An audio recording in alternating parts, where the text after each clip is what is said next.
ఈరోజే కార్తీక మంగళవారం.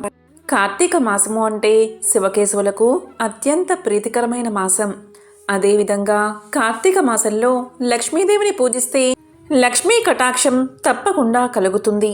మరి ఎంతో విశేషమైన ఈ కార్తీక మంగళవారం రోజు స్త్రీల మాటలకు వాక్శుద్ధిని కలిగించే నోముగా చెప్పబడిన కార్తీక మంగళవారపు నోము గురించి ఇప్పుడు తెలుసుకుందాం. ఈ కథను విన్నంతనే సకల దరిద్రాలు తొలగి సకల శుభాలు కలుగుతాయి. మరి ఆ కథ ఏంటో ఇప్పుడు విందాం. పూర్వం ఉజ్జయిని నగరంలో ఒక బ్రాహ్మణ కుటుంబం నివసిస్తూ ఉండేది. ఆ బ్రాహ్మణుడి పేరు సోమేశ్వర శర్మ. అతని భార్య పేరు మాలిని. భర్తకు తగ్గ భార్య, మంచి గుణవంతురాలు. ఆ బ్రాహ్మణ జంటకు ఒక కుమార్తె ఉంది. ఆమె పేరు వైజయంతి. వైజయంతి సద్గుణవతి, సౌందర్య రాశి, అందచందాలతో పాటు అంతకు మించిన మంచి మనసు ఆమె సొంతం. గ్రామంలో ఎవరికైనా ఏ ఆపద కలిగినా, ఏ బాధ ఉన్నా తప్పకుండా తీర్చేది వైజయంతి. తన చుట్టుపక్కల వారికి మంచి జరగాలి అనే ఉద్దేశంతో ఆమె అన్ని విషయాల్లోనూ జోక్యం చేసుకుని ఊళ్ళో వాళ్ళకి మంచి చెడులు చెప్పేది.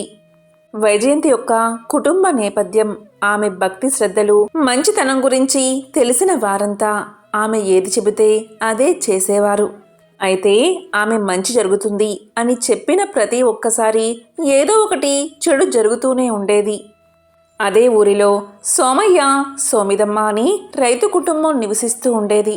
సోమిదమ్మ నిండు గర్భవతి. 9 మాసాలు నిండిన తర్వాత సోమిదమ్మ ఒక కుమారుణ్ణి కంది. ఆ బాలుడు పూర్ణచంద్రుళ్లాగా మెరిసిపోతున్నాడు. చక్కటి అందం, చక్కని చిరునవ్వుతో చూసేవారికి ఎంతో ఆనందం కలిగిస్తున్నాడు ఆ బాలుడు. సోమయ్య, సోమిదమ్మ దంపతులు ఆ బాలుడికి 11 రోజులు పూర్తి కాగానే వైజయంతి దగ్గర ఆశీర్వాదం తీసుకోవడానికి వైజయంతి యొక్క ఇంటికి చేరుకున్నారు. అప్పుడు సోమయ్య వైజయంతితో ఇలా పలికాడు. అమ్మా వైజయంతి, మీ ఆశీర్వాదం ఉంటే నా కొడుకు పెరిగి పెద్దవాడై భవిష్యత్తులో ఉన్నత స్థానానికి చేరుకుంటాడు. మీ మనసు మంచి మనసు. నా కొడుకును ఆశీర్వదిస్తారని ఇక్కడికి తీసుకువచ్చాను. నా కొడుకును ఆశీర్వదించు తల్లి అని అన్నాడు. దానికి వైజయంతి ఎంతగానో సంతోషించి ఆ బిడ్డను దీర్ఘాయుషుడిగా ఉండమని దీవించింది. కొంత ధనాన్ని కూడా సోమయ్య దంపతులకు ఇచ్చింది. దీంతో సోమయ్య దంపతులు ఎంతగానో ఆనందించి బిడ్డను ఇంటికి తీసుకుపోయారు. బిడ్డను ఇంటికి తీసుకువెళ్లిన మరుక్షణమే బిడ్డడు మృత్యువాత పడ్డాడు. దీంతో సోమయ్య దంపతులు కన్నీరు మున్నీరుగా విలపించారు.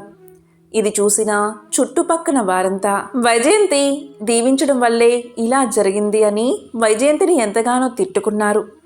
ఈ విషయం తెలిసిన వైజయంతి ఎంతగానో బాధపడింది. మానసిక క్షోభకు గురయ్యింది. ఆమె ఎంతగానో విచారపడి పార్వతీ అమ్మవారికి నమస్కారం చేసి ఇలా పలికింది. అమ్మా, నన్ను ఎందుకు పరీక్షిస్తున్నావు? నేను ఎప్పుడూ కూడా ఏ తప్పు చేయలేదు, ఎవరినీ నిందించలేదు, ఎవరినీ బాధ పెట్టలేదు. నేనెప్పుడూ కూడా ఇతరులకు మంచి చెయ్యాలనే చూశాను. ప్రతి ఒక్కరికి కూడా మంచి జరగాలన్నదే నా ఉద్దేశం.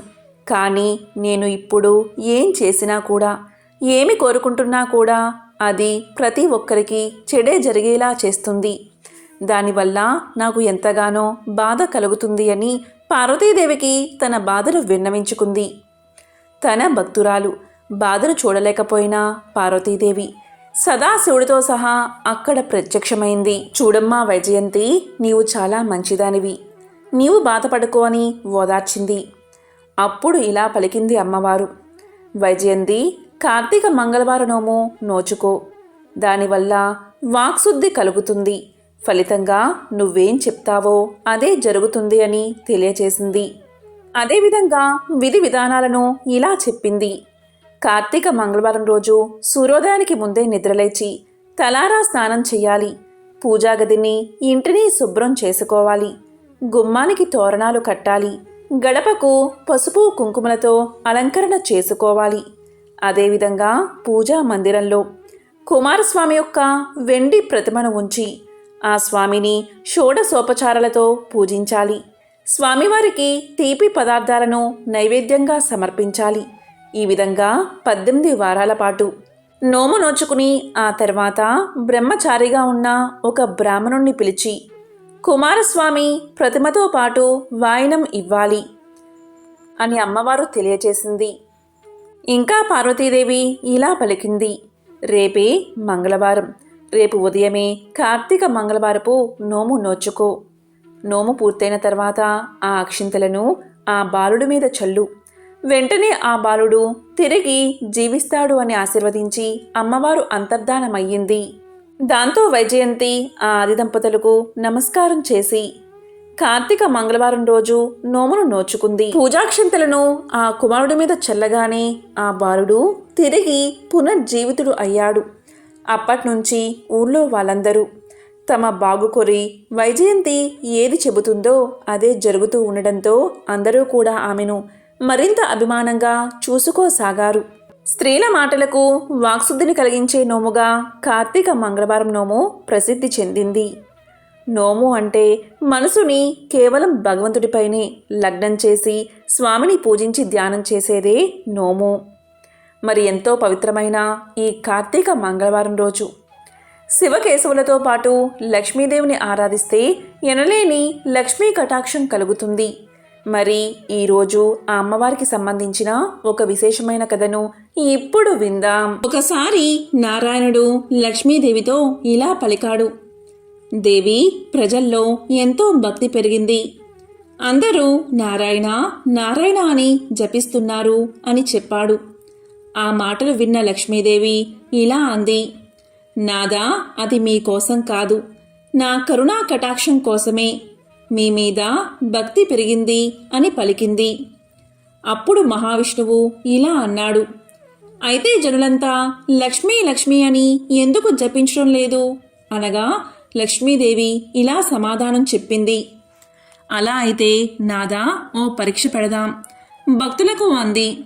సరే అన్నాడు నారాయణుడు. నారాయణుడు బ్రాహ్మణ రూపం ధరించి ఒక గ్రామంలోని గ్రామాధికారి ఇంటి తలుపు తడతాడు. అప్పుడు గ్రామాధికారి తలుపు తెరిచి, మీరు ఎవరు, ఎక్కడి నుండి వచ్చారు అని అడుగుతాడు. దానికి ఆ బ్రాహ్మణుడు, నా పేరు లక్ష్మీపతి, మీ నగరంలో హరికథ చెప్పాలని అనుకుంటున్నాను అన్నాడు. వెంటనే గ్రామాధికారి, అలాగా, మహాభాగ్యం, మీరు మా ఇంట్లో ఉండండి అన్నాడు. మొదటి రోజు 10 మంది వస్తారు. రెండవ రోజు, మూడవ రోజుల్లో మరింత పెరిగి కూర్చోవడానికి స్థలం లేక నిలబడి భక్తితో వింటూ ఉంటారు. ప్రజల భక్తిని చూసిన శ్రీహరి ఎంతో సంతోషపడతాడు. ఆ సమయంలో లక్ష్మీదేవి ఒక వృద్ధురాలిగా మారి ఆ గ్రామానికి వచ్చి ఇంటికి తాళం వేసి హరికథకు వెళ్తున్న స్త్రీతో ఇలా పలికింది, అమ్మా, దాహంగా ఉంది, కొంచెం నీళ్లు ఇవ్వమ్మా అని అంటుంది. దానికి ఆమె, అమ్మా, నేను హరికథ వినేందుకు వెళ్తున్నాను అని సమాధానం చెప్తుంది. దానికి లక్ష్మీదేవి, నాకు కొంచెం నీరు ఇవ్వు, నీకు అమితమైన పుణ్యం లభిస్తుంది అని అడగ్గానే కాదనలేక ఆ స్త్రీ తాళం తీసి ఇత్తడి చెంబుతో నీళ్లు ఇస్తుంది. లక్ష్మీదేవి నీరు తాగి ఆ చెంబు తిరిగి ఆ స్త్రీ చేతికి ఇవ్వగానే ఆ చెంబు బంగారు చెంబుగా మారిపోతుంది. అది చూసి ఆ స్త్రీ ఆశ్చర్యపోయి 2 చేతులను జోడించి, ఎంత మహిమగల తల్లివి, నీకు ఆకలి వేస్తుందేమో, ఉండు, అన్నం పెడతాను అంటుంది. దానికి వృద్ధురాలు, లేదు, నాకు ఆకలిగా లేదు అంటూ అక్కడ్నుంచి వెళ్ళిపోతుంది. ఆ స్త్రీ హరికథకు వచ్చి ఆ సంగతి ఆమె చుట్టుపక్కల ఆడవారికి చెబుతుంది. దాంతో స్త్రీలందరూ మధ్యలోనే లేచి వెళ్ళిపోతారు. మరుసటి రోజు నుంచి హరికథకు వచ్చేవారి సంఖ్య గణనీయంగా తగ్గడంతో లక్ష్మీపతి ఇలా అంటాడు, భక్తుల సంఖ్య ఎందుకు తగ్గుతుంది అని. దానికి గ్రామాధికారి, ఎవరో ఒక మహిమగల తల్లి గ్రామానికి వచ్చింది. ఆమె ఎవరింటికైనా వెళ్ళి ఏ వస్తువులు తాకినా లేదా తిన్నా ఆ వస్తువు బంగారంగా మారుతుంది అన్నాడు. అప్పుడు నారాయణుడికి వచ్చింది లక్ష్మీదేవే అని అర్థమైంది. గ్రామాధికారి కూడా ఆ వృద్ధురాలి దగ్గరకు పోయి ఇలా అన్నాడు, అమ్మా, నేను హరికథ నిర్వహిస్తున్నాను, మీరు నా ఇంటిని ఎందుకు విడిచిపెట్టారు అని అన్నాడు. దానికి ఆ వృద్ధురాలు, మీ ఇంటికే నేను మొదట వచ్చాను, మీ ఇంట్లో హరికథ చెప్పేవారు ఉండడంతో నేను రాలేదు. అతను వెళ్ళిపోతే నేను వస్తాను అని చెప్పింది. వెంటనే గ్రామాధికారి నేనిప్పుడే వారికి ధర్మశాలలో గది ఇస్తాను అని వృద్ధురాలతో పలుకుతాడు. ఆ రోజు హరికథ పూర్తయిన తర్వాత లక్ష్మీపతి తన ఇంటికి వచ్చిన వెంటనే గ్రామాధికారి ఇలా అంటాడు, ఇక మీరు ధర్మశాలలో ఉండండి, అక్కడ అన్ని ఏర్పాట్లు పూర్తయ్యాయి అంటాడు. ఇంతలో లక్ష్మీదేవి వచ్చి గ్రామాధికారిని మీరు బయటకు వెళ్ళండి, నేను వారితో మాట్లాడతాను అంటుంది. గ్రామాధికారి బయటకు వెళ్ళగానే లక్ష్మీదేవి ఇలా పలుకుతుంది, ప్రభు ఇప్పుడు ఒప్పుకుంటారా? భక్తులు మీకోసం కాదు, నాకోసమే మీ నామం జపిస్తున్నారని అని అంటుంది. వెంటనే నారాయణుడు, అవును, ఇదంతా నీ ప్రభావమే, కానీ నీవు నా కోసం వైకుంఠం విడిచి వచ్చావు, ఎక్కడ నా కథలు చెబుతారో అక్కడే నీవు ఉంటావు అని నారాయణుడు చెప్పి వైకుంఠానికి వెళ్ళిపోయాడు.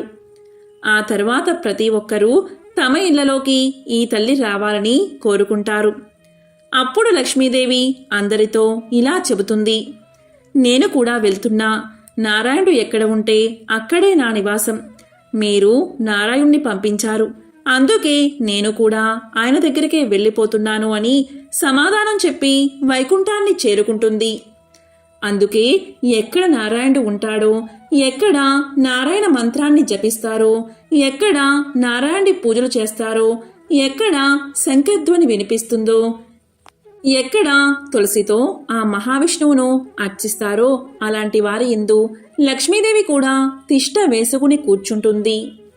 ఒకసారి వైకుంఠంలో శ్రీవారికి సేవ చేస్తున్న లక్ష్మీదేవిని శ్రీహరి ఏం కావాలో కోరుకోమన్నాడు.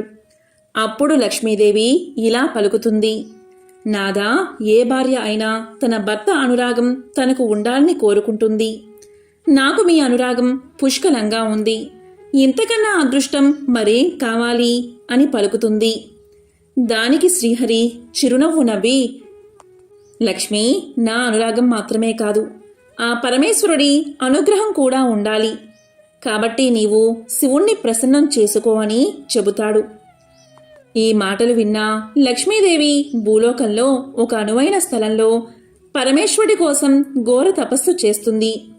అయితే ఈ తపస్సును ప్రారంభించడానికి ముందుగా వినాయకుడి పూజ చేయడం మర్చిపోతుంది. వినాయకుడి పూజ చేయకుండా తపస్సును ప్రారంభించిన లక్ష్మీదేవికి శివ పంచాక్షరి జపం చేద్దాము అనుకున్నప్పటికీ తపస్సుపై ఆమె మనసు లగ్నం కాలేకపోయింది. ఈ క్రమంలోనే ఆమె దూరదృష్టితో అసలు విషయం తెలుసుకుని వినాయకుడి పూజ చేసి పరమేశ్వరుడి కోసం తపస్సు చేసింది. ఎంత తపస్సు చేసినా పరమేశ్వరుడు రాకపోగా ఆమె దేహం నుంచి అగ్నిజ్వాలలు బయటకు వస్తూ సమస్తాన్ని దహించడానికి ప్రయత్నిస్తున్న సమయంలో ఋషులు పరమేశ్వరుని వేడుకోగా పరమేశ్వరుడు నందిని భూమిపైకి పంపిస్తాడు.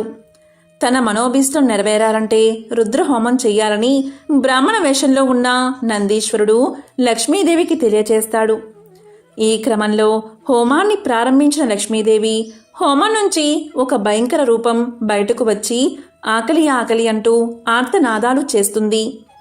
ఆ సమయంలో లక్ష్మీదేవి తన వామవాగపు స్తనాన్ని ఖండించి అక్కడ సమర్పించగా దానితో పరమేశ్వరుడు ప్రత్యక్షమై లక్ష్మీదేవి భక్తికి మెచ్చి లక్ష్మీదేవి వక్షభాగంలో ఎలాంటి లోపం లేకుండా చేసి ఏం వరం కావాలో కోరుకోమంటాడు.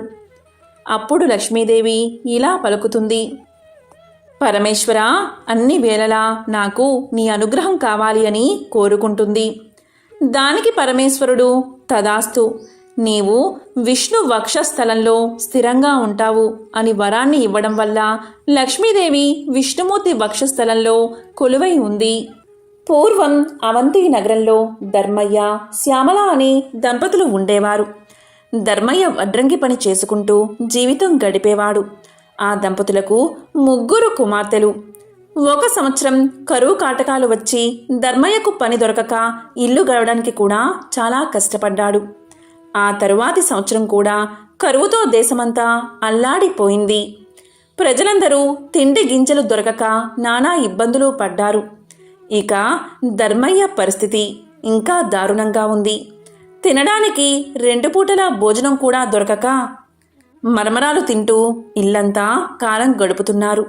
కానీ ఆ దంపతులిద్దరూ ఇంత కష్టకాలంలో కూడా భగవంతుణ్ణి మరవలేదు. వారి ఇంట్లో తరతరాల నుండి వస్తున్న శ్రీ లక్ష్మీనారాయణ విగ్రహం ఒకటి ఉంది. ఆ విగ్రహాన్ని రోజు భక్తి శ్రద్ధలతో పూజించేవారు. రోజు ఏదో ఒక పదార్థాన్ని తప్పకుండా నైవేద్యంగా పెట్టేవారు. అయితే 2 సంవత్సరాల నుండి కరువు వల్ల ఇంట్లో ఏ పదార్థమూ లేకపోవడం చేత ఈ ఇంటి ఆవరణలోని తులసి మొక్క నుండి ఒక దళాన్ని శ్రీ లక్ష్మీనారాయణలకు భక్తితో కళ్ళుకు అద్దుకుని సమర్పించేవారు. రోజులు ఇలా గడుస్తూ ఉండగా ఒకరోజు రాత్రి 10 గంటల సమయంలో ఎవరో తలుపు తట్టిన శబ్దం వినబడింది. ఈ వేళలో ఎవరు వచ్చి ఉంటారా అని ఆలోచిస్తూ తలుపు తీసిన ధర్మయ్య దంపతులకు మధ్య వయస్కులో ఉన్న ఒక ముత్తైదువు కనిపించింది. ఆమెలో ఏదో ఒక దివ్య తేజస్సు ధర్మయ్యకు గోచరించింది. ఇంత రాత్రివేళ ఇలా ఒంటరిగా వచ్చినా ఈమె ఎవరై ఉంటుందా అని ఆలోచిస్తూ ఉండగా ఆమె వీరితో ఇలా పలుకుతుంది. నాయనా, నేను పొరుగు ఊరు నుండి మా ఊరు వెళుతూ దారి తప్పి ఇటుగా వచ్చాను. రాత్రి కావడం వల్ల దోవ సరిగ్గా తిరగడం లేదు. ఈ రాత్రి మీ ఇంటిలోనే పడుకుని తిరిగి ఉదయాన్నే వెళ్ళిపోతాను అని పలికింది. అప్పుడు ధర్మయ్య దంపతులిద్దరూ ఆమెను లోపలికి రమ్మని ఆహ్వానించారు. అతిథి భగవంతుడితో సమానం కదా, కానీ ఆమెకు ఇవ్వడానికి ఇంట్లో ఏమీ కనిపించలేదు.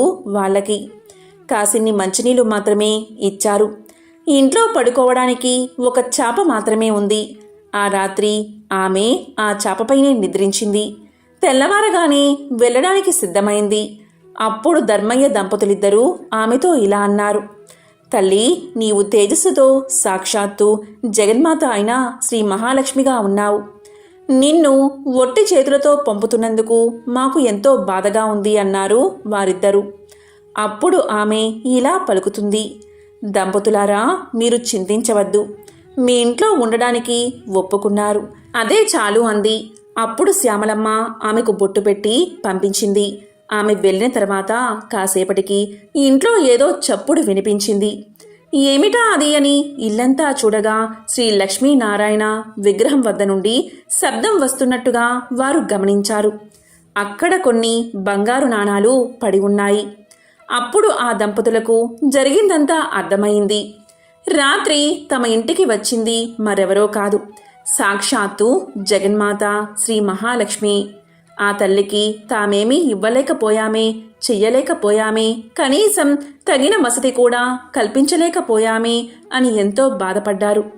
ఆ తల్లిని అనేక విధాలుగా స్తుతించారు. శ్రీ మహాలక్ష్మీదేవి అనుగ్రహం వల్ల కలిగిన ధనంతో పిల్లల పెళ్ళిళ్ళు ఘనంగా జరిపించారు. జీవించినంతకాలం సుఖంగా జీవించి ఎన్నో సత్కార్యాలు చేసి చివరకు ముక్తిని పొందారు. దీపం లక్ష్మీ స్వరూపం. ధర్మయ్య దంపతులు రోజు శ్రీ లక్ష్మీనారాయణ విగ్రహం వద్ద దీపం వెలిగించేవారు. ఎంతటి కష్ట సమయంలో అయినా దీపారాధన మాత్రం మానలేదు. అందువల్ల శ్రీ మహాలక్ష్మీదేవి ఎంతో సంతోషించి వారిని అనుగ్రహించింది. దీపం జ్ఞాన స్వరూపం, దీపం ఐశ్వర్య స్వరూపం. దీపం ఉన్న చోట శ్రీ మహాలక్ష్మి చిరునవ్వుతో ఉంటుంది. ఎవరైతే నిత్యం దీపారాధన చేస్తారో వారు సిరి సంపదలతో తులతూగుతారు. వారికి దేనికి లోటు ఉండదు. ధనధాన్యాలు సమృద్ధిగా ఉంటాయి. ఆ తల్లి అనుగ్రహం ఉన్నవారికి సర్వ సౌభాగ్యాలు లభిస్తాయి. ఓ జగజ్జనని జగన్మాత శ్రీ మహాలక్ష్మి, నీకు ఇవే మా నమస్కారాలు.